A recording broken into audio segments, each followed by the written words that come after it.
behind screens, it's a plot to drop the IQ. Fighting amongst each other over rumors that don't like you. Prefer us trapped in melancholy with the wood wands of holly. Suggestions that obliterate to camouflage the folly. Attempted mental robbery, executed sloppily. Hypocrisy, this mockery, and walk the talk with me. Put the hands up to touch the Akasha, cause you know deep down there's something bigger than your wallet.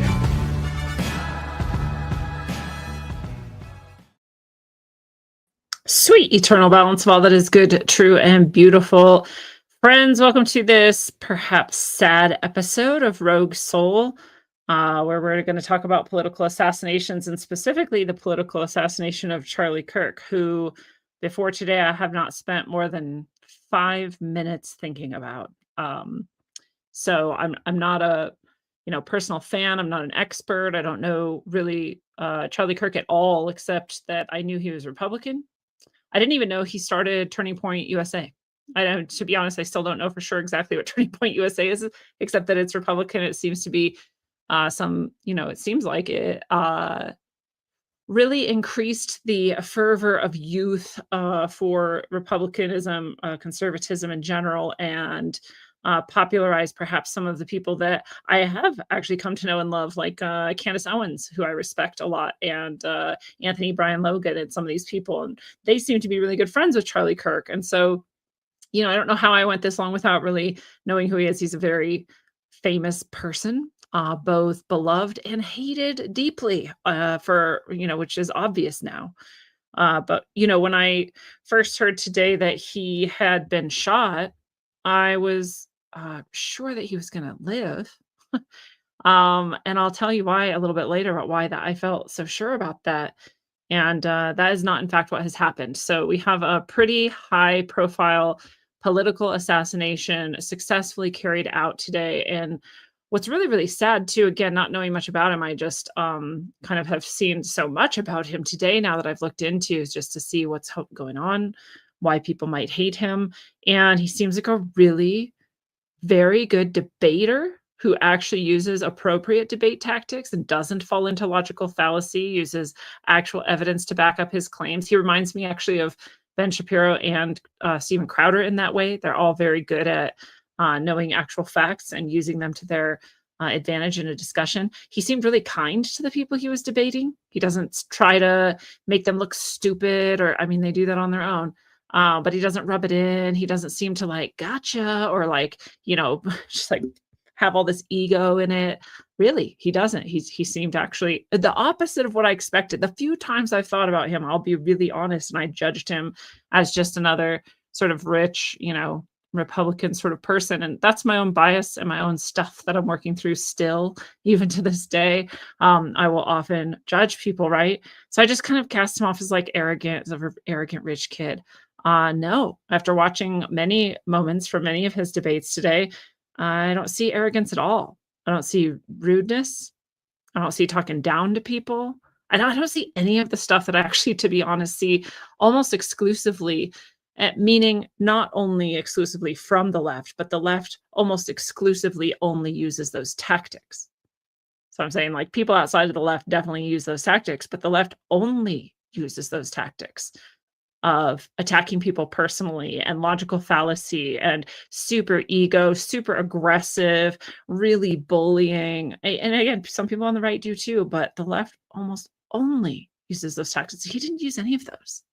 Maybe he did here and there, but like, it's so rare apparently that you'd be hard pressed to find it. So nice guy, good at debating, did accomplish so much. He was only 31 when he died today, God rest his soul. And he created this massive organization of people are like, talk about him as though he basically won the election for Trump by getting all these young people and people who weren't normally voters into the arena. So, my ignorance has been sort of enlightened by all of this today about him. But yeah, also I had to watch him playing with his kids, and that ripped me apart. This is just a normal person who has little tiny children who clearly adore him and who he clearly adores.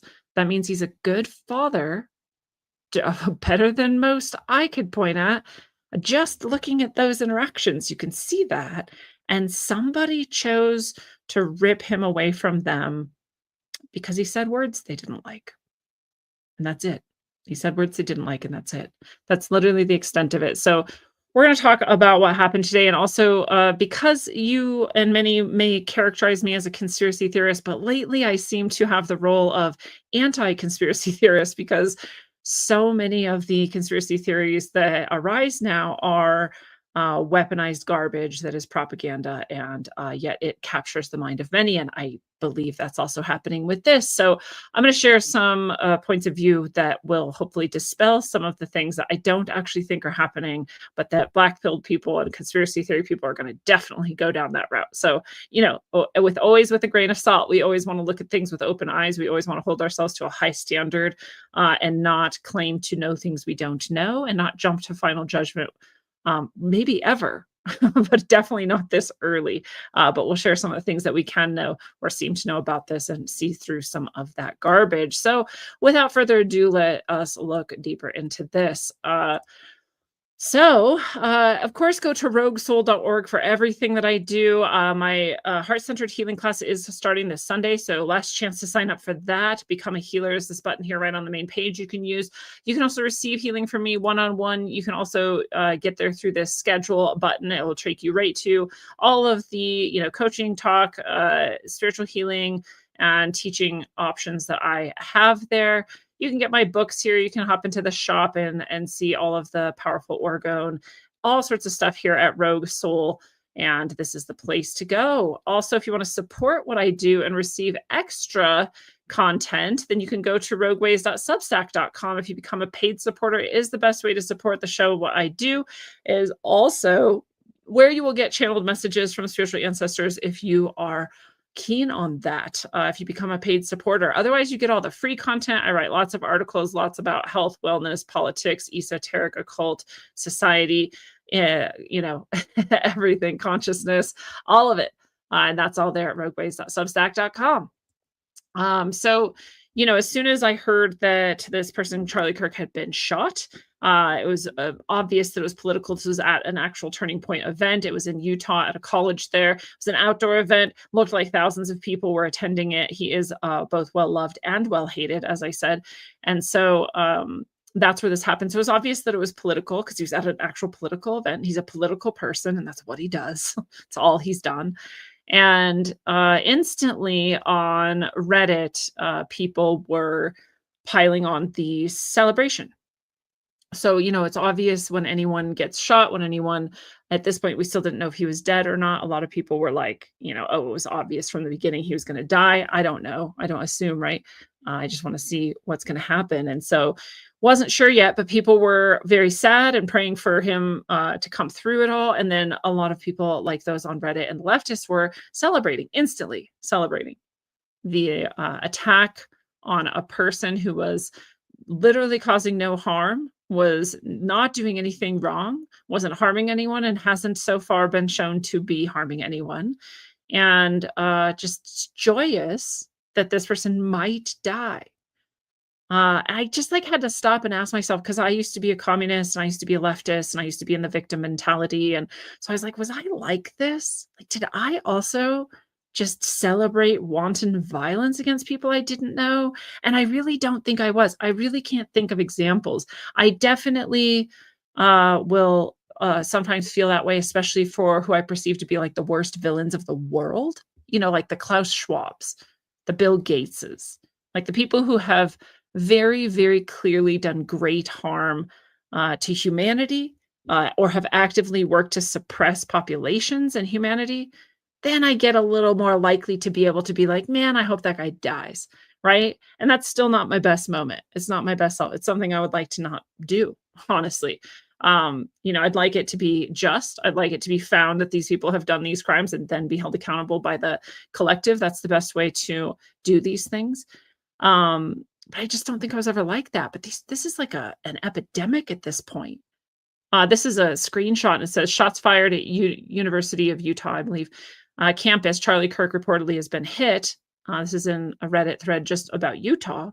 And the Utah mod team says this stream, this pin, what did you even call it? This thread is locked because a third of the comments have needed removal and several have been banned for promoting or cheering violence and hoping for murder. That was just this was in minutes of him being shot. They had to stop commenting on this thread because so many people were actively cheering for this to be a successful murder, cheering the harm of this person even if he were to make it through. Really, really sad, really disturbing. It's disturbing. It's you whatever you think is going on, this is just a guy who doesn't agree with you and talks about it. And there's all this justification that has gone on. Oh, well, he supports the killing of the kids in Palestine. Oh, okay. I mean, I don't think he does. He has definitely said his support of Israel. He's a strong Israel supporter, sure. If I were to guess instantly what our main disagreement him and I might have is, that would probably be it. But doesn't mean he loves the killing of children. He never said that. You ascribe that to him because you see it that way. That's not what he sees it as. All you have to do is ask a question of anyone who supports Israel or about they're not people who are bloodthirsty for children's blood. They're not people who are bloodthirsty for Palestinian blood. I don't agree with them, but I understand they're not actually psychopaths. They think that their perspective is correct, just like you think yours is. You don't have to agree with them to understand that you have a difference of opinion, and you can admit that you don't actually understand theirs, especially if you're ascribing things to them they've never said or done.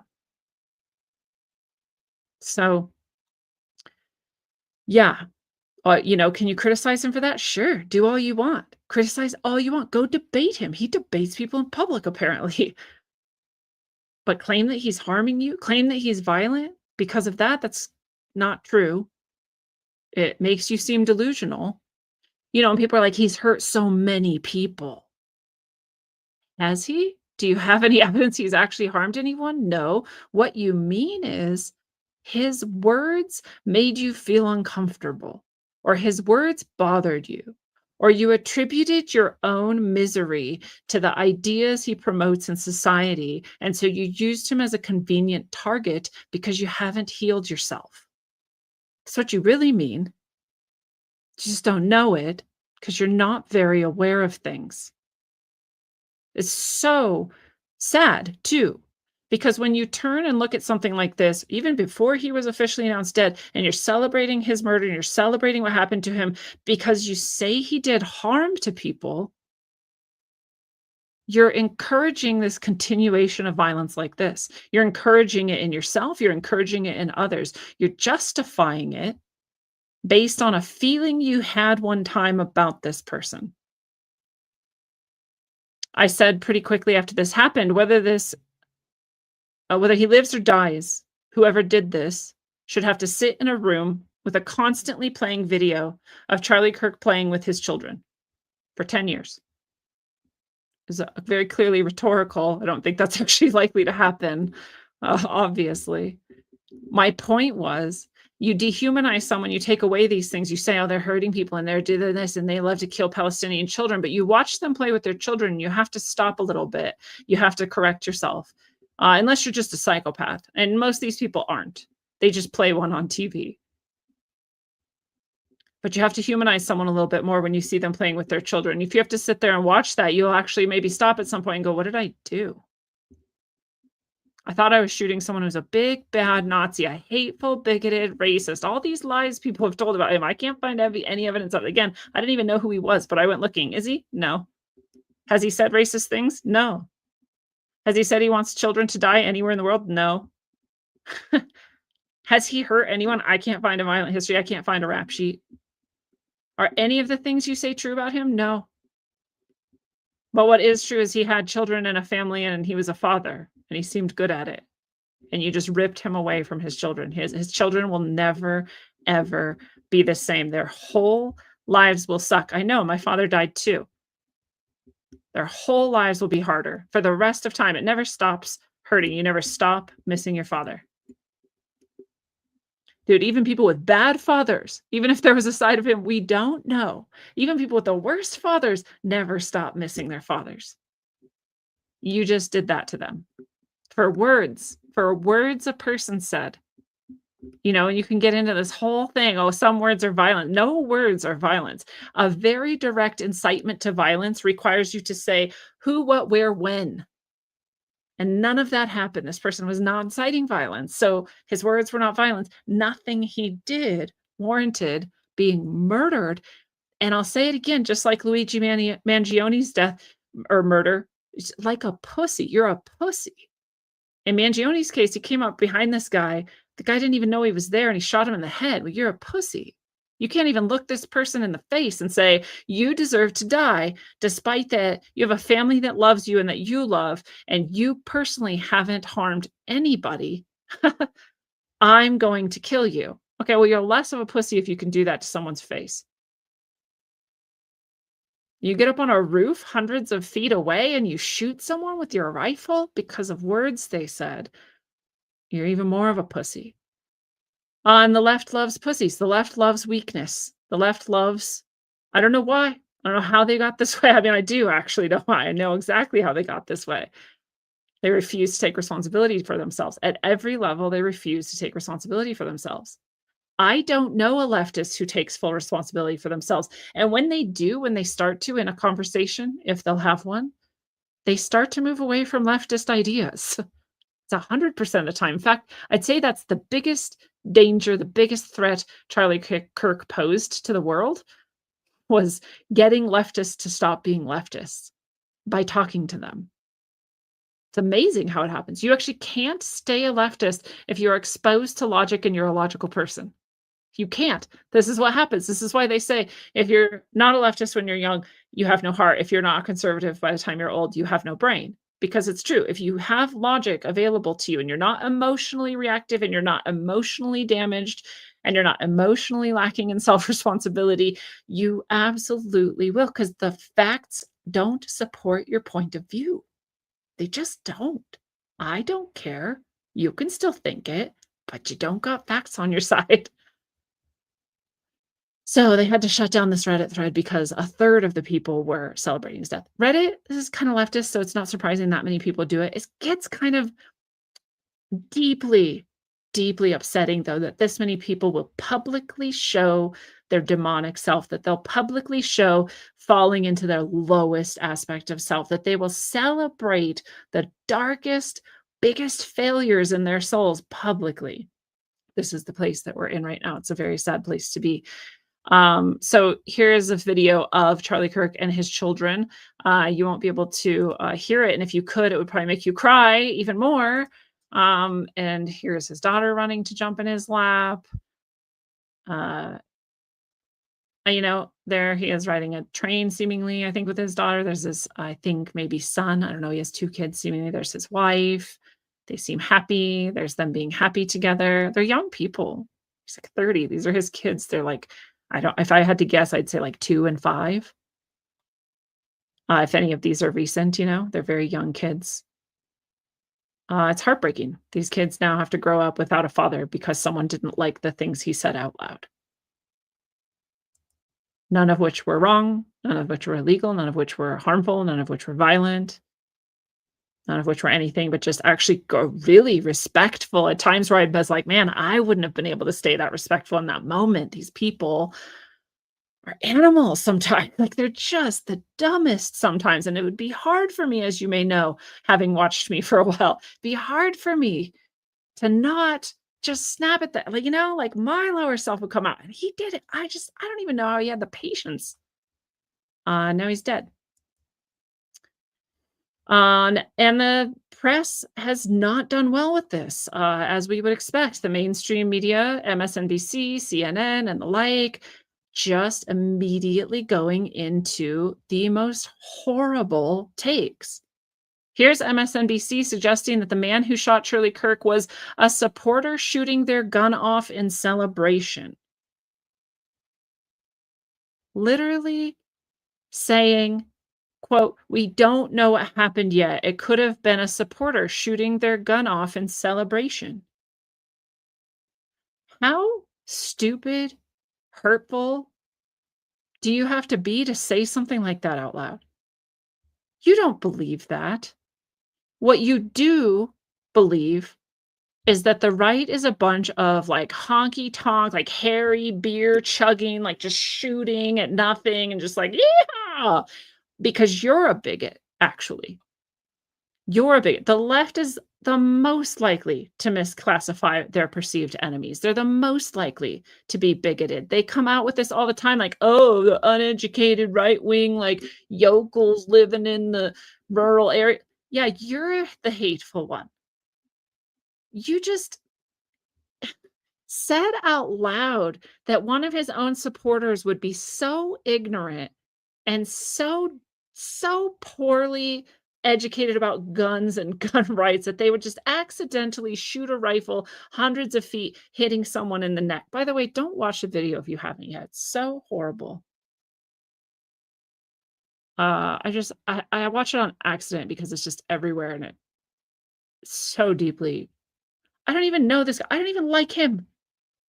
But you see someone shot for no reason who has children, it's really hard to not care unless you're a psychopath or you're cluster B, which almost everyone on the left is. And ignorant people will listen to me talk about this and watch this and they'll be like, she's right wing. Well, you're an idiot. You have to be an idiot. You just have these two options in your mind, and that's all that exists in the world. You're stupid. You can't think correctly. There's infinite options, and these two are so small, left and right. There's a million other options. So, yeah, it wasn't a supporter who accidentally shut their gun off in celebration. You knew that. On a college campus would there just be like kids with guns just like, "Wee!" Like, what are you talking about?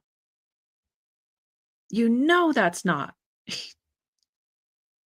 But I don't actually know that the people who are listening to you don't know how stupid that is. I don't know that the people who are watching this didn't go, "Yeah, I bet it is. They all love guns, those hokels, those rural assholes, those racists, those inbred," right? I don't know that. That is actually your point. Your point is actually to keep the division going. Your point is actually to place blame on the people you hate instead of yourself and the people who actually pulled this off. So inappropriate, so irresponsible, so disgusting. Again, I don't care what side you're on. If you get shot and then this is how people treat it, I'm disgusted. This is about principle. This is about you're supposed to be news, right? Not editorializing, not manipulating, not gaslighting people, especially in the face of murder or attempted murder. Because again, at this point, we didn't know if he was going to die or not. Especially then. Especially then, you should have some decorum. You should have some respect. You should have somewhere in your heart where you genuinely care, even if it's just a little, that a human being's life was taken for no reason at all. Just a little. Keeps you human. So super disgusting. Then we saw just the blood of leftists on TikTok, on social media, and again, we saw it on Reddit instantly, but it just started. Then people got on camera, right? They're like, "Ooh, here's my moment to shine. Here's my moment to get attention for Charlie Kirk's death. Here's my chance to be so edgy and so cool. Look at me celebrating murder and death. I'm so cool." Like, what is this? Again, if you took, I'm going to say 97% of these people who are making these disgusting videos where they're like, "Yeah," like you, again, you're like me, you don't even know him. You're just celebrating because someone told you a thing about a thing and you just believed it. The news told you he was racist or whoever told you he was a Nazi or whatever else happened. You never listened. You didn't think about it. You have no idea, but you're here just celebrating because you're edgy and you're so cool. But 97% of you, if I sat you down and I made you watch, again, him interacting with his children, if I made you watch his kids crying because their dad's dead, if I made you watch his wife crying because their dad's dead, if you had to sit in a room by yourself and no one could watch you on TikTok, and so you didn't have to have your ego on, and you had to watch that, I bet you'd be sad. I bet you'd have that human heart come back online a little bit. But you wouldn't have to act your edgy, attention getting TikTok self. You could just feel like, oh, that's a baby. That's a baby and a small child. That's just a lady. And their lives are ripped apart. Even if you can't summon compassion for Charlie Kirk himself, I bet you could summon it for his children. But that's not gonna get you attention on TikTok, and that's not gonna make you seem as cool as you want to look to your leftist followers or friends. So you're not going to have any compassion. It's pretty disgusting. You can't find compassion in yourself and you can't be real about who you actually are because of TikTok followers or because of your perceived persona online. This is the thing I'm always calling myself, and I hope you're calling yourself to the highest place about is like, am I being real right now? Is this what I really think? Is this who I really am? And sometimes I fall back into it. I tell you guys sometimes of the things, I'm doing better and better all the time, but every once in a while, especially in traffic, like I'll fall down. I'll fall down into the lowest part. I'll start going a bit rough on people, and that's just my old habit. I was this, right? It wasn't really for attention for me. We didn't have social media then. For me, it was for like protection, right? Like you can't hurt me if I'm this tough. If I'm this tough, I'll hurt you first. Like that was what it was for me. And so I'm, trying to call myself to task sometimes. Like, are you doing that? Or are you being real? How do you actually feel, right? Like what's actually inside? None of these people feel like this. None of them do. You take away the TikTok camera, they're not going to sit there and just like jump around in their room by themselves where no one's looking and like, "What?" Like they're not going to do that. This is all show. It's all for the camera. But it's unfortunate because again, I don't think they know that they don't feel that way. And I don't think the people watching them know that it's not real either. And no one here is being honest or able to then get in touch with the part of you that is sad when a man gets murdered for no reason but saying words. It's disgusting. There's countless. We've been watching these on loop, but I bet you could end up making, a 12-hour documentary just of TikTok people celebrating Charlie Kirk's death. It's disgusting.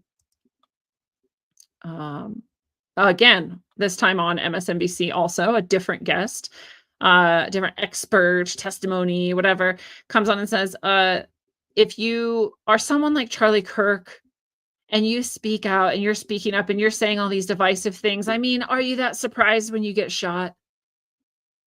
I mean, literally, these people will be like, oh, it's so sad. Prayers to his family. We don't condone violence of any kind. And also, when you talk like that, you're going to get shot. You just said two different things, but you're going to say, oh, no, I said I condoned it. I just also condone shooting people for saying things. This is literally what you said. This is doublespeak. This is Orwellian. This person has no idea how contradictory their statement is. They have no idea. And they'll be dead honest when they look at you and said, I said I condoned it.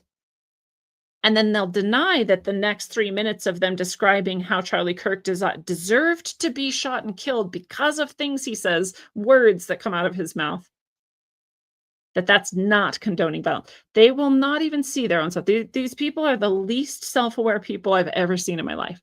They have no consistency. They have no awareness of when they contradict themselves. They often don't know the meaning of words they're using. And it's cool. Those things are all fine if, when shown it, you become aware and say, I'm not going to be that bad of a person. I'm actually going to do better than this. That isn't who I want to be. It's okay to make mistakes. It's not okay to double down into your mistake when you're shown your mistake. And that's why I am not a leftist anymore. Because I saw my mistakes and went, oh, that's not okay, actually. Or someone gave me facts I didn't have before, and I went, oh, well, that changes everything, actually. And this is what every good human should be able to do. Whether you call yourself left or right for the rest of time or not doesn't actually matter as much as it matters that you're able to look at yourself and wonder if you've made mistakes, be honest about it, and then respond to it. Change that. Choose something different. That's what makes you human. But here on MSNBC, they seem to mostly have demons talking through mouths. So, so you can say things like, oh, we condone this violence, but also Charlie Kirk deserved to be shot because he said all those things. Didn't you hear the things he said? Pritzker, one of the most evil people ever, has come out. Nobody's going to shoot him, by the way. He's come out and blamed Trump for Kirk getting shot because Trump is so bad and so divisive and everyone's so upset about it that they're just going to get violent. This reminds me of blaming, over in Europe, there was a bunch of illegal immigrants who were raping a bunch of people at a public pool. And officials of that region came out and said, well, it was really hot that day. And that was literally their response. It wasn't rape is bad, don't abuse women, don't pools aren't places for sex. None of this. It was just, well, it was really hot. That's what this reminds me of. Well, Trump is president, so what do you expect? We're going to have to shoot some people. That's what he's saying. And he probably started this statement with, I don't condone this violence. We never condone violence. We should not have political violence. And also, Trump's president, so people are going to shoot Republicans. This is the governor of a state saying this out loud. And then people are, say like, well, the left doesn't ever condone violence. The left only condones violence. The left consistently condones violence. The left will say we don't condone violence, and then they'll turn around and condone violence. Oh, I condone violence 100% in self-defense. 100%. And I don't condone it in any other setting. The left does constantly. Well, you can't blame them. It was hot. It was hot, and Trump was president, and the sun was in their eyes. I mean, of course, they're going to kill. You can't blame them. You can't hold them responsible. This is like the motto of the left. I can't be held responsible. You should just emblazon that with some coat of arms and just give it to every leftist.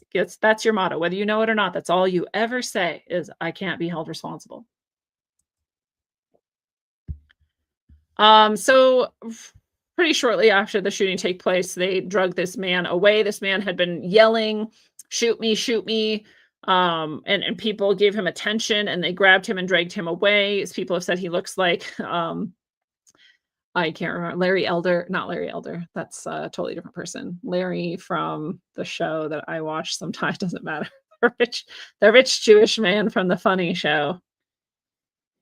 And he kind of looks like him. But anyways, he looks like him in as much as they're both white men with balding hair. And, this one's probably not as funny as the other guy. But the Seinfeld guy, what is his name? Okay, anyways. They're dragging this man away. And he's yelling, shoot me, shoot me. I don't know why his pants are down. It's strange. But they're dragging him away. And his pants aren't down yet, actually. Oh, there they went, I think. How did his pants just fall off? Not sure. But they pick him up and drag him away. Well, he seems to have been a decoy.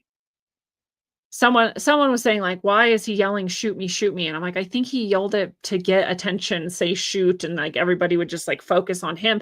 It might even be, and this seems very probable, that he was waiting for the right moment for the shooter to do this so that he would call attention to himself, thereby making everyone feel like they had caught the shooter when in fact the shooter was getting away. I don't know much else about like where he was, but a lot of people really quickly came out and were like, we were right next to that guy. That guy didn't have a gun. There was never a gun involved. This is not the right guy. Right. So a lot of conspiracy theorists are like, oh, there's the patsy and like, here's the conflicting storylines and they're going to suppress them soon. But they haven't suppressed any of those people saying that. Those people are still saying that. And this guy's been cleared. So not really the false flag some people were looking for, or at least this isn't any evidence of it here. But again, it may be evidence of collusion. It may be evidence that he knew what was happening. It may be evidence that him and the shooter were in on it together. And who knows? Maybe we'll find out. But he is not the shooter. Someone else says, this is the Ian Carroll. I've expressed my distrust in him. He perhaps used to be more trustworthy, but something changed significantly.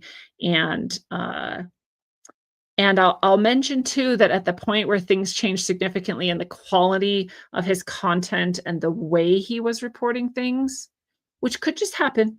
I've also made changes in my show. Like it does happen. But at that same time, he really went hard into Israel, anti-Israel stuff. And again, I understand why one might do that for sure.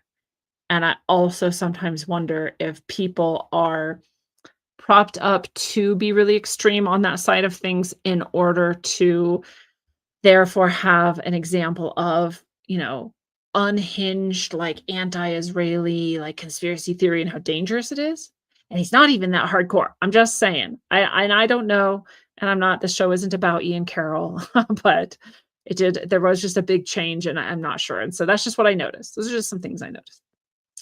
Um, but he says, "I know it's too soon, but that was a professional shot at a secure venue. It wasn't random."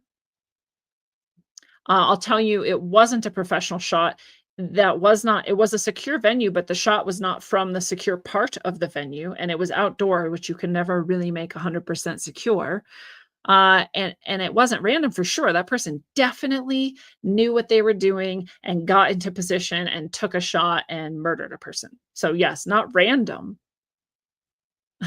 He says it looks like the guy arrested was not the shooter. That's true. It was political assassination with a complex planning involved. It's not that complex. It's not that complex to be like, I know exactly where this event is going to be. I know where he's going to be sitting, and I know I can get on that rooftop right there. That's not complex. I know I can get a rifle there. Have you ever been on a college campus? They're huge.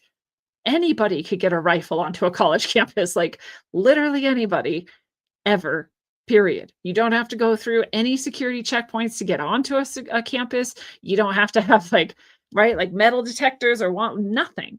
This would be the simplest thing for anyone to do. And I hate emphasizing that because I don't want a bunch of sick people to then start, going to universities to shoot people. But honestly, like there's not a lot of security there and there's not a lot stopping you. So it's not difficult, not complex, not even a little bit. So, like, to say this is it is not only too soon, it's not true. It was a political assassination with simple planning involved, very little planning involved, and a really easy shot to take. So, there's already some of the, "Oh, let's make this a bigger conspiracy than it is for no reason at all." We did have, ironically, Charlie Kirk warned about assassination culture itself. This is from April 7th of this year, and this is his official Twitter account saying assassination culture is spreading on the left. 48% of liberals say it would be at least somewhat justified to murder Elon Musk. I remember talking about this at the time on Winning Report and how disturbing it is. How disturbing it is that the left is turning into a bunch of murderous psychopaths. And that if they are themselves are not murderous psychopaths, they are tolerant of murderous psychopathy and even celebrate it, encourage it, which is nearly the same. It's just as bad. And 55% said the same about Donald Trump. And so in California, he went on to point out activists are naming a ballot measure after Luigi Mangione. I remember talking about this too, about how disgusting it is. Even if you hate insurance companies, even if you for some reason think Luigi Mangione had a rough time and just deserved to like shoot a guy for some reason, you would name a ballot measure after a murderer. Cold-blooded murderer. Not even a crime of passion, a calculated, cold-blooded, to the back of the head murderer. And you would do this not in a way where you're like, oh, let's call attention to the murder and let's make it harder for murderers to do this, but in a way that said, let's fix healthcare by naming a bill after a murderer. It's crazy. It's actually crazy. It's super disrespectful. It's heartless. It's psychopathic. I don't like the guy. I don't like healthcare. I think it's an evil racket. I also can tell the difference between a guy who works at a place and the evil racket, you know? Like, I know who my enemy is, and it isn't a guy who works for a place. If you're working for anyone, you couldn't possibly be my enemy. You're not powerful enough. It's so simple, actually. People are so psychopathic. They're so removed from themselves. They're so ready to abdicate themselves from all responsibility that they'll just kill random dudes and then celebrate it and then call a bill after the name of the murderer. It's insanity. You don't have to be left or right to see how disgusting that is.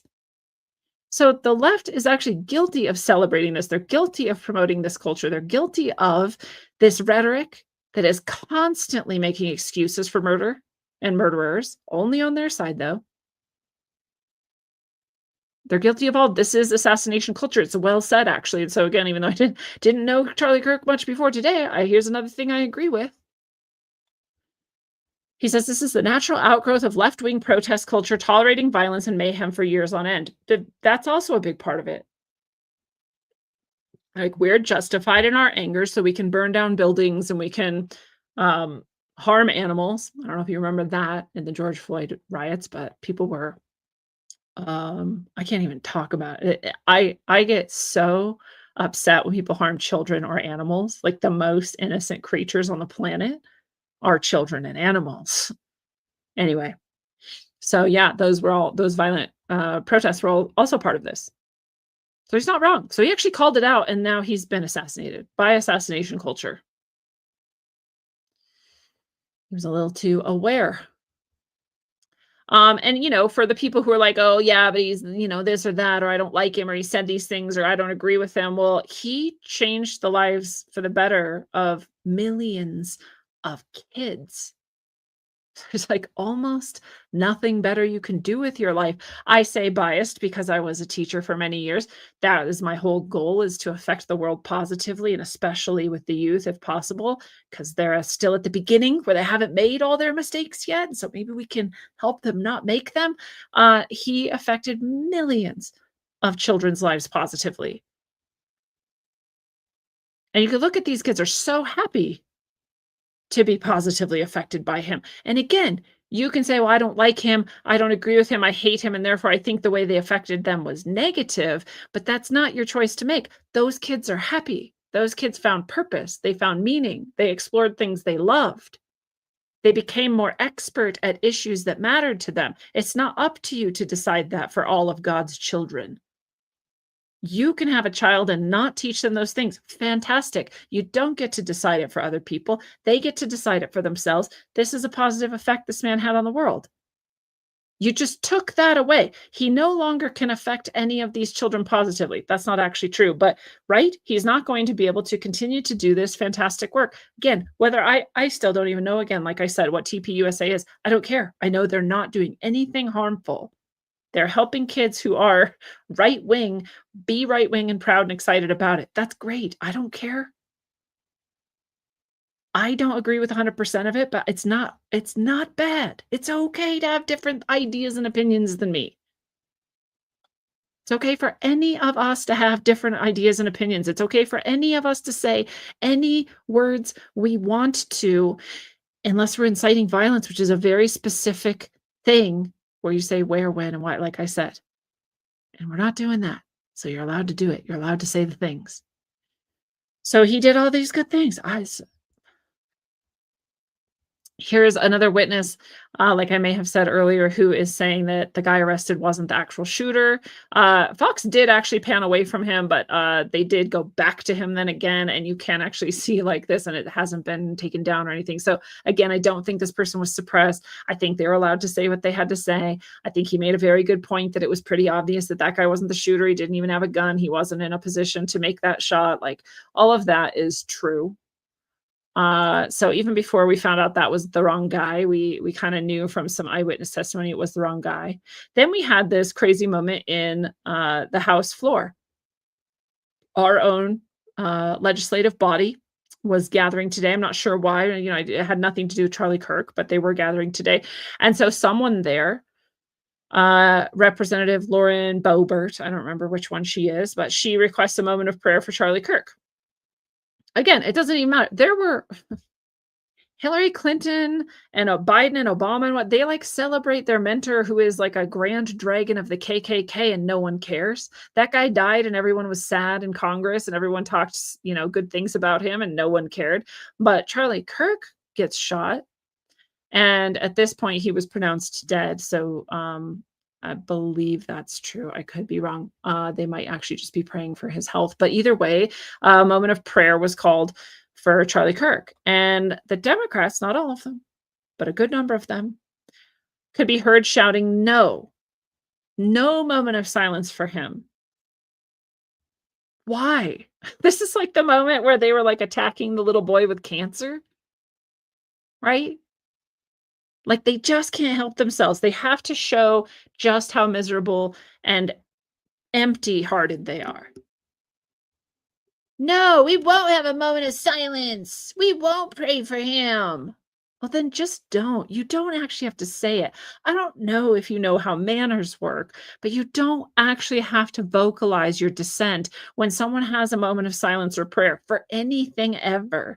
You can just respect that for them, this is a really important moment and they're having big feelings. It's okay. You can just let them. It's not actually all about you.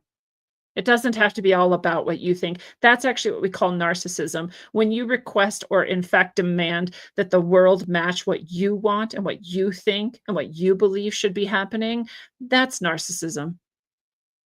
So when you can't just let people have a moment for someone who they feel like they love and honor,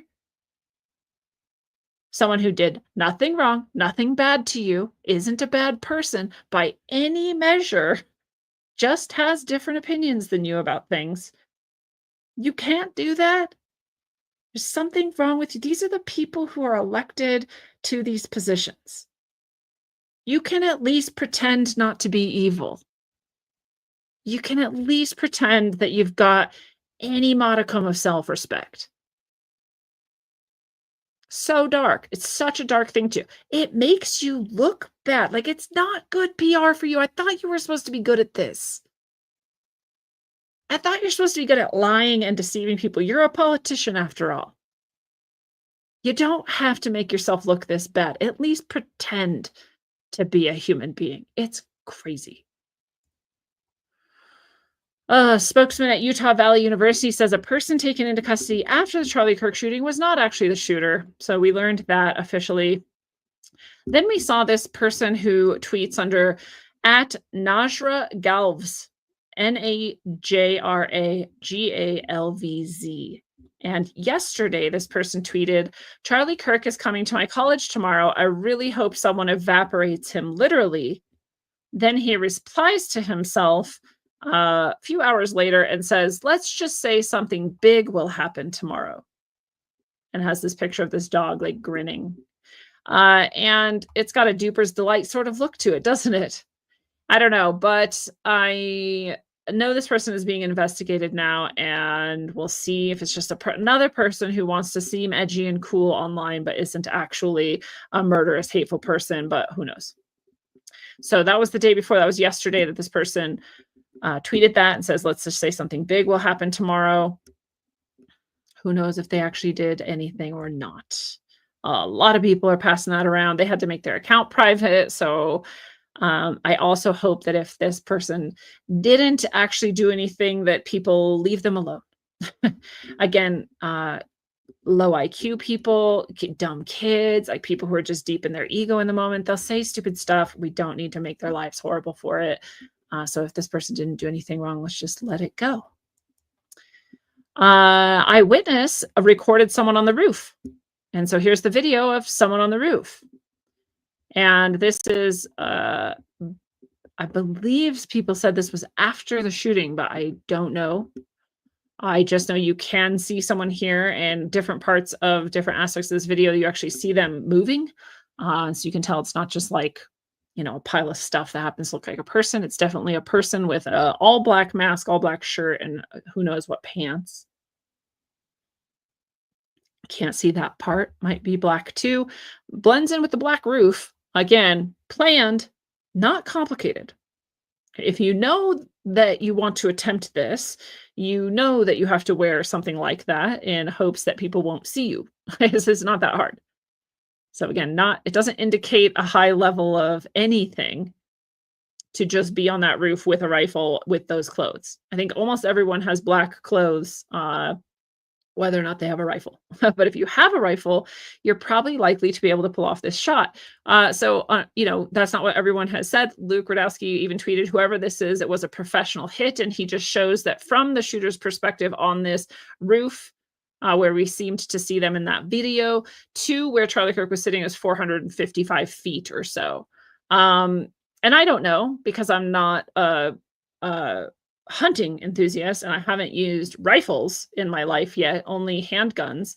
So I'm not sure what's normal or what's not normal. So I asked, I said, is a 450-foot whatever shot, is that really hard? Is that high level? Is that expertise? Is that professional? And what it seems to be the consensus, this is from Copilot AI, but also on hunting sites that I saw seems to agree with this, that the average shot distance for a big game like deer is 300 to 600 feet. That's average, they're saying. They're saying average shooters shoot deer from 300 to 600 feet. It says many hunters cite their rifles for 100 yards, which is about that many feet. So that's like what hunters do, just regular hunters, run of the mill people who are just hunt. So if basically if you have any hunting in your background, you can make this shot.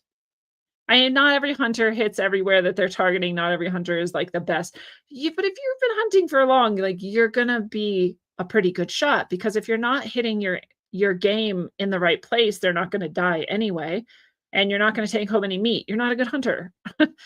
So yeah, you don't have to be like this excessive professional to make this very average shot. It's a very average shot. So yeah, obviously the skill, if there's wind, these other things, that matters, but very average, very normal shot. That again, and I say this mostly so that people who are just running wild and the conspiracy side of things see that like almost anyone could have pulled this off.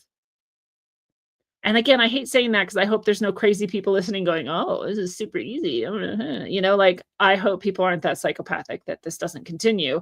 But I just want to dispel the belief that this was some sort of like black ops, psyop, like I just anyone could do this. Very, very, very many people could do this, I should say. So yeah, that would be a normal shot. So they're still looking for the person. Here's a person who's just at a house next to the university, and they're showing that the cops are running through the woods, running through the forest. They're still looking for the shooter because they keep getting reports of him running away. They keep describing, what he looks like. In fact, I think we got this description: east of the library, wearing jeans, black shirt, black mask, carrying a long rifle. And so they're still on the hunt, and then they seem to get someone. And this is, you can kind of see this person in this video that someone just happens to take of the police apprehending him. You can see a rifle at the front of the car, somewhere in here, right next to this cop's leg. There's the rifle. The guy comes into view in a second. He's just a white guy looks older, looks scruffy, has a hat on, doesn't seem to be resisting, doesn't seem excited, just kind of there. And they put him gently in the back seat.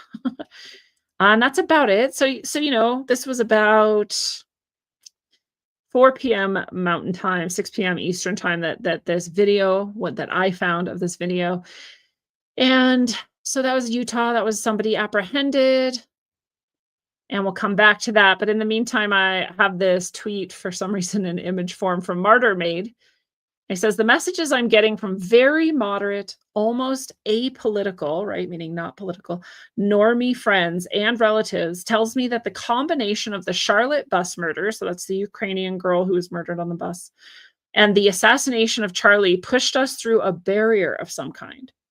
I'm talking hairdresser aunts who have never said a political word to me, who wouldn't flinch if Trump shut down MSNBC and threw left-wing billionaires into Guantanamo.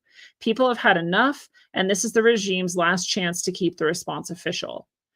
I don't really like the extreme language here, the extreme, like, this is your last chance, or just like, or else what? I don't know. Or else the implication is that people are going to go into civil war and just start killing each other, which is not going to happen yet. Maybe someday, but not right now. And hopefully never. But what he's saying is obvious, right? Like these people who've never been political, these people who they're left, but they're not like super strong, like let's go march and let's be Antifa and let's like murder Charlie Kirks, but they're left and they're saying they're done with the left's violence. They're done with the left excusing violence, promoting violence, and being violent. And that's why what he means when he says they wouldn't flinch if Trump shut down MSNBC. As in, even leftists at this point, some of them are so appalled by their own party's seeming radicalization and violent behavior that they would support the president somehow shutting down a media organization and then throwing left wing billionaires into Guantanamo. I hope that's not the case. I mean, that would be crazy. It'd be crazy if you went from let's kill Charlie Kirk's, it's okay to do so, to let's just, be done with all media and just throw people into Guantanamo for what, I don't know, for just being left wing. Kind of confusing. Kind of confused about why this would be like something then we would celebrate, right? As people who are, center, outside of the political spectrum altogether, right wing or otherwise, why would we celebrate that? And I don't know, people are in their feels, people are reacting, and actually that's why I think it matters that we think and we talk about things and we say, no, not the right message. Not the right message at all. No, the response to this should never be that we shut people up and don't let them speak. In fact, it sounds to me like if you were going to honor Charlie Kirk's memory, what you would do is try to have more dialogue, especially between divided parties or sides of issues. So it's exactly what he did and lived his whole life doing. It's exactly what he said. I didn't even know him really before today, and that's obvious to me. So if you're mad about his murder, your response shouldn't be to hope that people want to shut down MSNBC. I hate MSNBC. I hate CNN. They're like the biggest liars on the planet besides the Chinese Communist Party and North Korea. They all have something in common too, don't they? And I still wouldn't shut them down. Well, let them die on their own. Nobody even watches this anymore. Like their numbers are so low, it's crazy. You don't have to fight bad ideas by censoring them. You fight bad ideas by presenting good ones. You don't have to shut down people's speech. That doesn't change their mind. It doesn't change who they are. It doesn't change how they're living their life. You have to actually engage with them where they're at. So like I actually got respect for Charlie Kirk today because I saw him doing that, talking about it, promoting it, and living it. Again, I don't agree with a lot of the stuff he says, but I have deep respect for that. It's a beautiful thing. So, but other than that, this sentiment, I wonder, because I also did see throughout the day that a lot of people who started off seeming to be very excited and celebrating and like, oh, look at me, I'm edgy, I'm enjoying a murder, right? That whole ego thing we were talking about earlier. A lot of people started to sort of shift seemingly. Maybe it was just me, but a lot of people started to be like, this looks bad. Like we look bad. And you do. So you should shift. Big shift. You should probably never talk out loud again until you first thought about what you said. You should probably not post things online until you've thought about it a little bit. We all can react sometimes, but maybe you get better and better at that. Because I hope we haven't pushed through a barrier of some kind, as he says. I hope we haven't been forced into some reactive, emotional place where we will support things that we wouldn't otherwise support. That would be really the wrong way to go. In fact, we should go the opposite way in which we say, okay, well, I'm doubling down on literally never condoning political violence. I'm doubling down in not dehumanizing the other. I'm doubling down and calling out what I see is not okay, and also recognizing that everybody has an opinion that perhaps I don't understand why, and maybe we can actually have a conversation about it. Hopefully that's the barrier we need to push through. That's the barrier we need to get beyond. But I get it, right? I think we all understand how much the media has played a role in this and how much we wish that could be brought under control in some way. But the right way of doing that is not to censor and it's not to suppress. So we just have to do better than that. Don't let them drag you down. Kash Patel of the FBI says the subject for this horrific shooting today that took the life of Charlie Kirk is now in custody. He's talking about the video I just showed you of the man who seemed to have the rifle and maybe was a good suspect. Very shortly after this, so this was 4:21 Mountain that he posted that, and then at 5:59, about an hour and a half later, he said the subject in custody has been released after an interrogation. So it wasn't the person. The investigation continues. It could be they've caught someone, while I've been doing this live stream. I'm not sure. And if let me know. But I haven't heard anything since then about whether or not we have any suspects or not. Ideally, people don't get away with murderer. So ideally, this person will be found and brought to justice.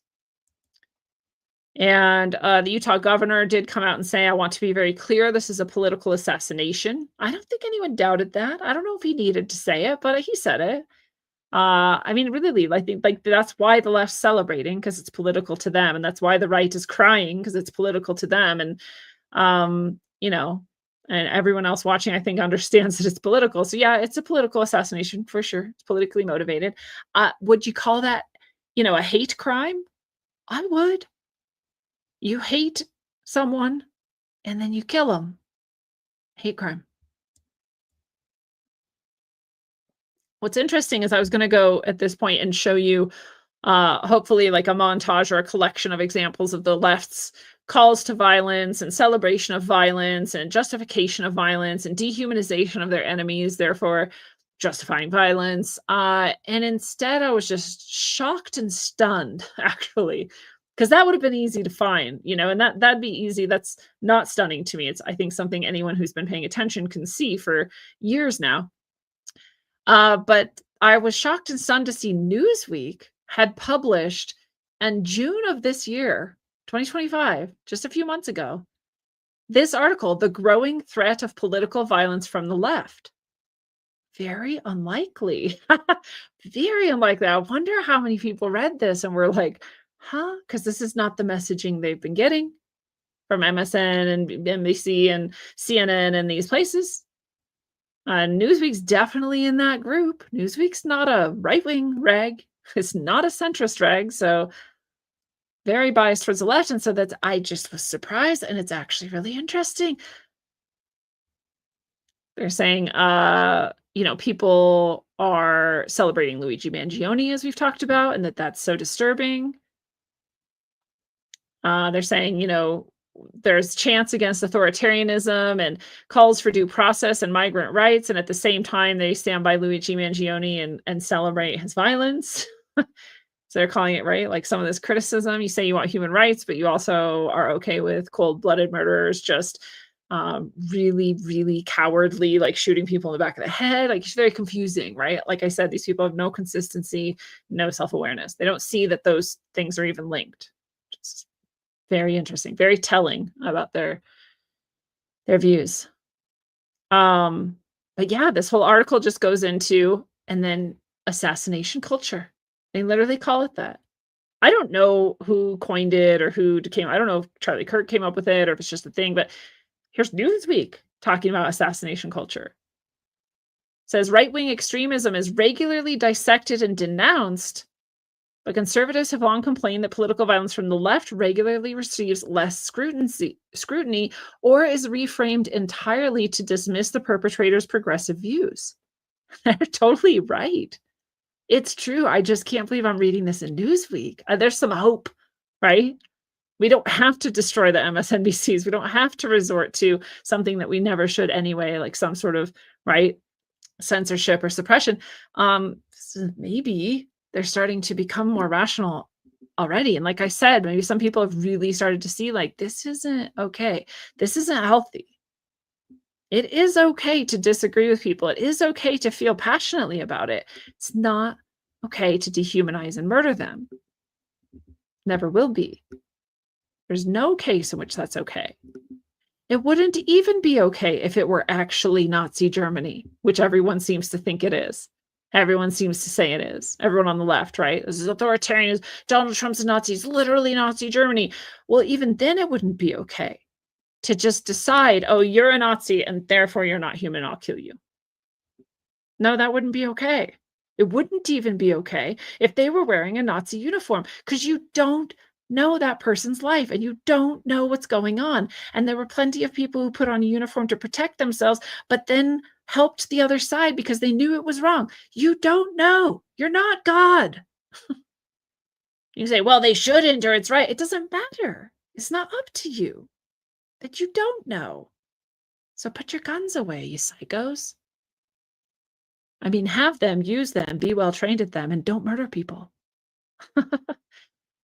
So it goes on, violence targeting figures like Donald Trump or Elon Musk has gone beyond normalization. It's being sanctified as resistance by parts of the political left. That's an understatement. It's being celebrated as resistance by parts of the political left. And those parts of the political left, by the way, are so foreign to the rest of the left. The rest of the left doesn't even really know they exist or understand them at all. They definitely don't agree. So they're a radical part. People always talk about the radical right. There isn't a radical right compared to the radical left. There is no as extreme version of the right wing as there is of the left wing. It's actually quite imbalanced. And very surprising to people who, again, are on the left and not psychos. They're kind of like, wait, what? You tell them some of the stuff the radical left is doing, says, or wants to do, and they're like, no, they're not. They don't even believe you because it's not publicized. Again, these people are given every media and algorithmic boon, whereas the other side gets the opposite, and then people like me get the worst. So really interesting that Newsweek goes into this and talks about like the violence perpetrated by the people who have been radicalized and have seen this justification and this encouragement go on in the media, especially in social media, especially, and how dangerous it is. So pretty cool that they did this article. Pretty cool that they have this. And it's not the usual like, yeah, sure, but actually here's why it's okay, or here's why the right's worse, because that's also the game they often play, right? And they don't seem to do this in this article. So pretty cool. The growing threat of political violence from the left, from Newsweek itself. And this is another thing that was disgusting that the media did. This was someone named Katie Tur on MSNBC again, facing demands to be immediately fired after claiming that President Trump plans to use the shooting of Charlie Kirk as justification for something. And it's shocking to me how fast the left became conspiracy theorists. The real conspiracy theorists can't be heard anywhere. And the people who are left in the alternative media who say they're conspiracy theorists are actually black-pilled, somewhat psychotic people themselves. And so there just isn't that sort of traditional actual conspiracy theorist community as far as I'm concerned anymore, except the left is real big on conspiracy. They just don't call themselves conspiracy theorists and they don't call them conspiracies, but they come up with stuff like this all the time.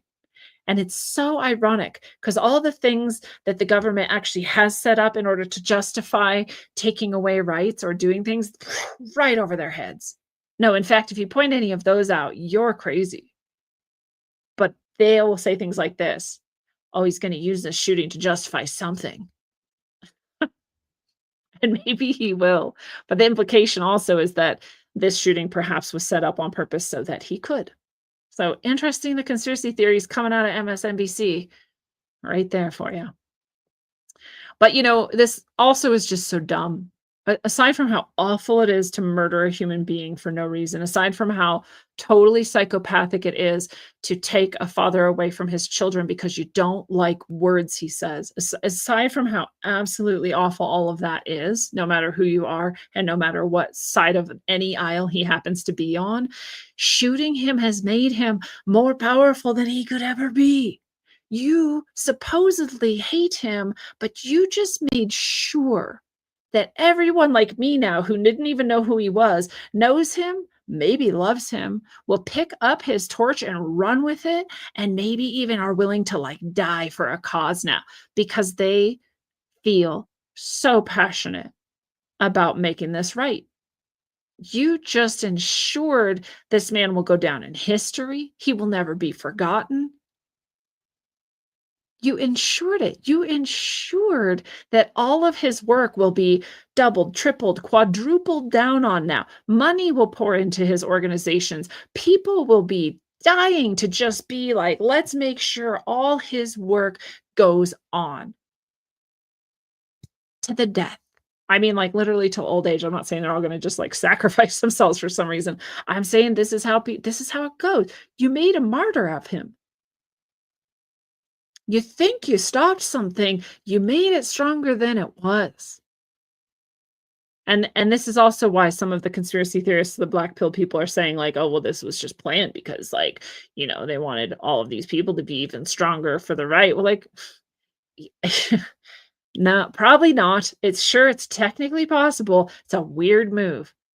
It's a weird move. You could have instead pulled a Trump and just grazed an ear and been like, right? Shot him in the shoulder or like something else and gotten just the same effect.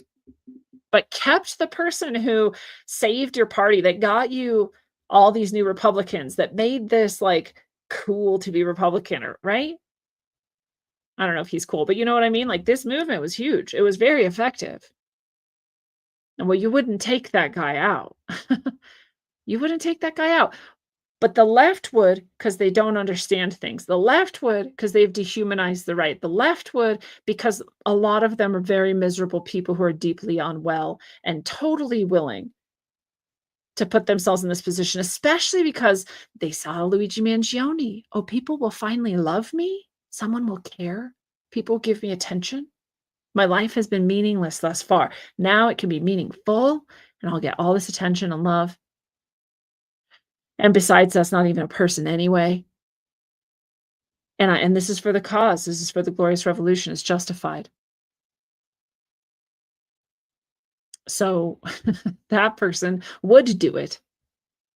But with the right to do this to their own people, I don't think so. Is it technically possible? Sure. But there's a million other things you could do that'd be easier to pull off and wouldn't get rid of this person who's so effective for your side. So that doesn't make sense to me. Again, simple, simple, simple. Simplicity is what wins the day over and over again. You can follow it back to who profits, follow it back to the money, or follow it back to what's the most likely, given this climate of what actually happened. The most likely is that a crazed leftist who has dehumanized the right got up on a roof and took a very easy shot at a very easy target who wasn't moving. Simple. Unfortunate, horrible, heartless, psychopathic, and simple. And so the conspiracy theories don't stop. A Midwestern doctor who I have deep respect for as a doctor said neck shots are rarely attempted for assassinations due to how small the lethal target area is.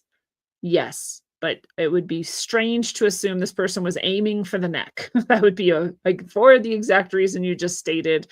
That would be a strange choice. It would be much more likely this person was aiming for the head and got the neck instead, because it's just different, very slight, right? When you're that far away. So yeah, not likely they aimed for it. She said, it's quite peculiar this happened the day after the video of Irina getting her neck slit on the train and bleeding to death was released.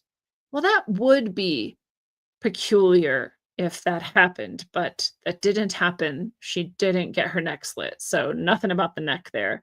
So again, you're like trying to draw, right? Like, oh, here's the symbolic connections and stuff. And like, those are fun to see when they exist in actual false flags, but that's not what's happening here.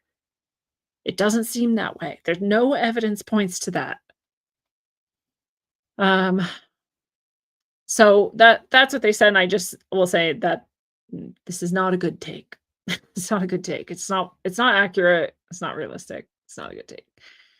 With the utmost respect. Here's another bad take. Nick Hinton, who I also have deep respect for, and Nick Hinton on Twitter says, when the Department of Homeland Security tells you it's time for civil war, I think it's safe to assume it's a psyop. And I would agree with him if the Department of Homeland Security was telling you that it was time for civil war. But the tweet he has here is the Homeland Security Office today on 9/9 saying, remember who you are, American. Remember who you are. Should have been a colon here, but for some reason they have a comma. So remember who you are, American. You're American. Remember that, right? That's what they're saying. Nothing in there says civil war to me. Nothing in there even hints at anything negative to me. What that means to me from, again, a non-black pilled point of view, when I just read that, what I imagine they're saying is, remember, we're all Americans. Remember, don't divide yourself against each other. This is actually an anti-Civil War call in my experience. The way I read this tweet is, remember, you reading this, you are an American. And they didn't say, hey, Republicans, remember you're Americans. They didn't say, hey, remember those left-wing people, they're not Americans. Like nothing of that sort was said. They just said, remember, you're American. Remember what it means to be American is that you value freedom, freedom of speech included, by the way, on ideally that you value your fellow countrymen and lives, just lives of humans. Ideally, you value that as an American. I know it's not cool to like America, but ideally, like when you say, I'm an American, and you don't have a bunch of programmed junk against that, what it's supposed to mean is that you're someone who appreciates freedom and who has some honor for yourself and others. I don't know what else, but for him, this is a call to civil war for some reason. I don't know. I think you have to be in a dark black pilled space to see civil war in this tweet. And if you personally out there, you're watching and you're like, oh no, there was totally calls to civil war by our government, please share them. I didn't see any, and he's not providing any. And again, I love Nick. I think he's really cool. I think this is a bad take. Yeah, just insane. Just insane. And so this person who I don't know, D. Alex Zek, he tweeted something. I reposted it because I loved it. Because I just said to someone, this is really sad. It's really sad what's happening. It's really sad, right, that the left is this violent and that they justify this violence so frequently, and not all of them, but the media and a lot of them. It's really sad. And so we have to be better. Like we have to be in our highest selves. We have to call ourselves to the highest standard because we can't call out people who have fallen into their lowest selves unless we are in our highest selves. We don't have the authority to do so unless we can show that we're doing it ourselves. And then we can say, hey, if I can do it, you can do it too. Hey, I actually have enough wellness here that I can talk to you from where you're at and not dehumanize you. And ideally, we can make some progress together. We never have to agree, and it will never matter. But ideally, we won't be murdering each other. So hopefully we're coming to our higher selves. And right after I said this to someone, I saw this tweet. And it was exactly what I'm saying, but even better said. He says, others hate, you don't. Others dehumanize, you don't. Others resort to violence, you don't. You are different. You are here to face and feel the darkness, to transmute it, and to deliberately choose a different way. And then he gets into Christ, which not all of you will resonate with, but I'll read it anyway. He says, you are here to be the anchor point for Christ's love on earth. You are here to be a point of coherence, representing the everlasting love of God, the Creator. Don't let anyone steal that from you. And I couldn't agree with him more. That is exactly what you are here to do. You don't fall down into the violence with them. You don't fall into the hate with them. It's so easy to say, oh, these leftists just like, hey, they need to suffer the consequences. That's so easy. It's way harder to not be a coward. It's way harder to have high standards for yourself and then also reach out to other people, be with other people, not hate them, not dehumanize them. I'm not saying everyone has to go be Charlie Kirk and have debates and give people way too much time and space to come to the conclusions, hopefully. I'm not saying we're all capable of that even. I'm just saying you at least don't fall to hate, to dehumanization, to violence yourself. And a bunch of people have called for it. They're like, it's time. This is war. Let's get the left. And I'm like, that's not the way. If something called the left comes at you, and in that moment, you're defending yourself, sure, get violent with the left. But that's not even a thing anyway, and it couldn't possibly happen. There's no such thing as the left, really, right? There's people. And some people happen to be of a leftist perspective and persuasion. And those people are probably never going to come after you either. Who's much more likely to come after you is your own government. Who's much more likely to come after you is random corporations with too much power. Is much more likely to come after you are foreign armies and governments. Not the people across the street who don't agree with you about things. Not even the guy at the healthcare place who's up in upper management of healthcare. No, not him either. Those are not the people who are coming after you. Those are not your enemies, and they're not going to be your enemies. And sometimes they will become pawns of your enemies. And ideally, in that moment, you can also rise into your higher self. And while being safe and protecting yourself, not let them become pawns of your enemies.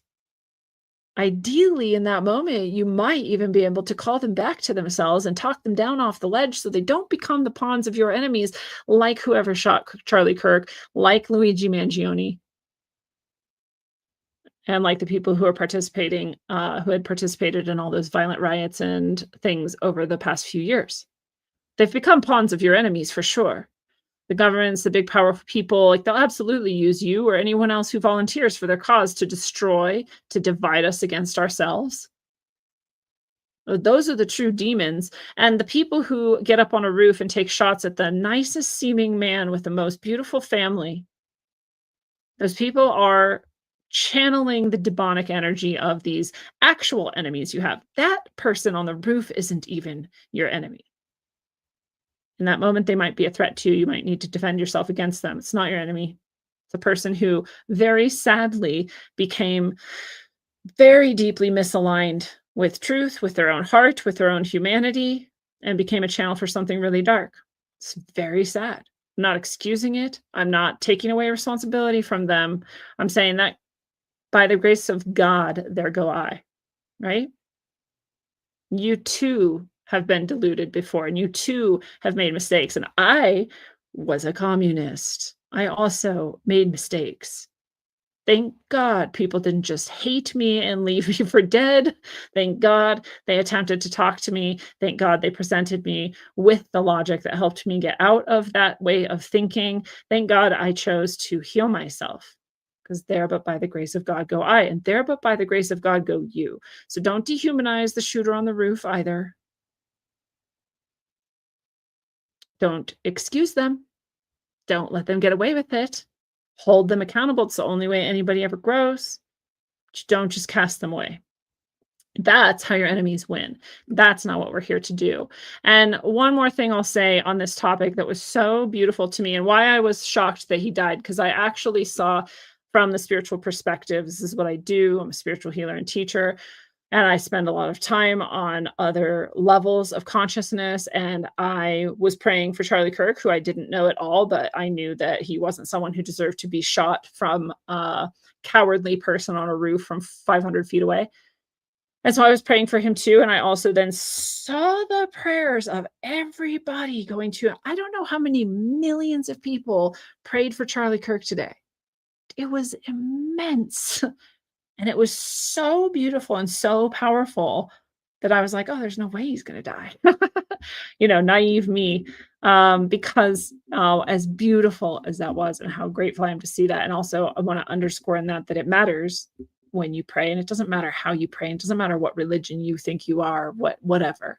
Your prayer might be like, "I don't know, but I hope he's okay." Like, that's cool too. So you don't have to go anywhere but your authentic self for this prayer to be real. But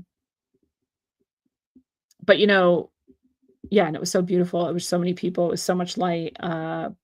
And our souls have a path, and there is actually a higher plan to that. And our prayers don't get to change that. So while those prayers were beautiful and fully received, they didn't save his life.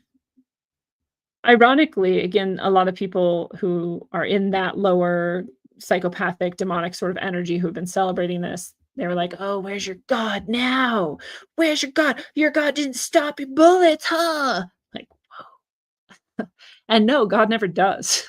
God couldn't, in fact, because you have free will and he gave it to you. So couldn't stop the bullets if you tried, but I mean, technically you could, right? But that's like not the thing. It's not where we're at. It's not what this place is. It's not what we're doing. We're doing the free will thing. So you can absolutely choose to shoot someone, and they can absolutely choose to die or not die. And that was his soul's path. I don't know. That's going to like bother a lot of people. It's going to piss a lot of people off. Very sorry for anyone that feels hurt by that statement. But nothing could change a soul's path. Nothing could change a soul's choice. Nothing, not even millions of powerful prayers that were like pure light, like shooting into his soul, could stop him from this being his soul's choice, which was to die today. I know people hate that because they want to think that he didn't have a choice or that, this is unjust and unfair. And it is on the terrestrial level of things. And those things matter. And that level matters. At the highest level, all of our souls are always choosing 100% when we go. You couldn't make it faster, you couldn't make it slower. This is why people survive miraculously the craziest things that should have killed them, and it's why people die for almost no reason at all. You're like, "What? That shouldn't have killed anyone."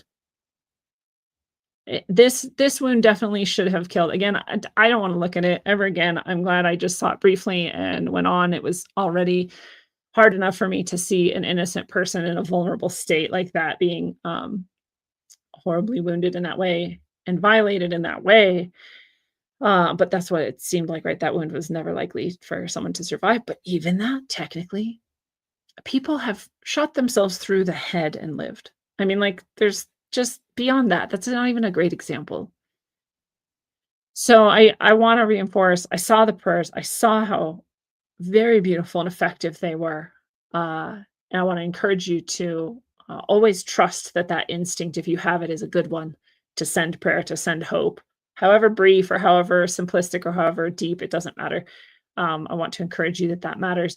I want you to encourage you also to understand that, again, me not even knowing him understands that this was his soul's path for whatever reason. And we have to assume, therefore, that it serves his soul at the highest level, but also that it serves us all in some way. Now, it might be, at least in some small part, that many people will come away from the violent rhetoric and the excuses for violence and the justification for violence. It might be that a lot of people say, like, whoa, we have to stop dehumanizing each other. We have to stop with this, like, everyone's a Nazi and everyone's evil rhetoric. Right? We have to remember that we're all humans and that matters.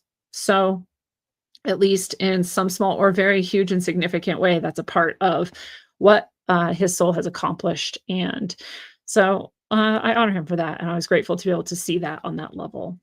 And so that's that. People are just, again, so many people, they're just deeply hateful of Christianity. They're deeply hateful of any mention of, like, God or religion or prayer. They're I remember I got called a Christian the other day, and I was like, "Oh, thank you." Like, I've never been accepted as a Christian before. Like, I really appreciate that. They meant it as an insult because people just I just hate it. I'm like, you don't actually believe there's something wrong with all Christians. You have this idea in your head of, like, the institution of the church, how evil it is, and, like, just say that and don't leave all these people out of it. Leave all these people out. Let people pray if they wanna pray. Let people believe in God if they wanna believe in God. It doesn't actually hurt you. It's just another thing that you can just, allow people to have different perspectives and viewpoints and lives than you, and it's okay. So hopefully we all remember that about each other, no matter what side we're on. Hopefully we're all holding ourselves to the highest standards, especially when things like this occur, especially when it's very easy to jump down some random direction or another, to assume the worst about people, to jump down conspiracy rabbit holes that aren't deserving when there's so many that are, and to sort of leave things to the highest possible intention you can have instead of the lowest and worst. Don't give in to the fears. Don't go into the doom. Don't go into the, oh, this is it and everything's over from here. Like, we haven't suffered worse than this. Don't give in to that stuff, and instead just say, well, I'm going to do better. That's it. This is the only measure we have. You do better than you did before. And even this can be one of those things that spurs you to that. So continue to do that and go into your highest self as often as possible. And until you do, travel well, aim for balance, and always look inside first. Mwah.